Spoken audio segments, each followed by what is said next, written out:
بعد العقوبة المحتملة التي تهدد حرمان جماهير الأهلي من حضور مواجهة الترجي التونسي في دوري أبطال أفريقيا، خرجت إدارة الأهلي برد فعل قوي وتحرك رسمي لحماية حقوق الفريق وجمهوره.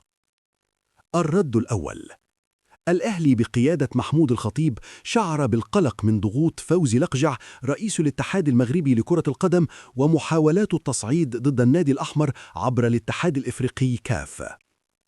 الرد الثاني: تحرك قانوني. الإدارة تحركت رسمياً وتواصلت مع هاني أبو ريدة رئيس الاتحاد المصري لكرة القدم للدفاع عن القضية ومحاولة إنقاذ الفريق من التهديدات الغريبة التي تحدث على خلفية أحداث لقاء الجيش الملكي. الرد الثالث: تفسير موقف الأهلي. الأهلي أكد أن الفيديوهات المقدمة للكاف تظهر في البداية استفزاز من جماهير فريق الجيش الملكي، مما أدى لاحقاً إلى ردة فعل غير مقصودة من جماهير الأهلي مثل إلقاء الزجاجات. الرد الرابع: مخاوف الإدارة.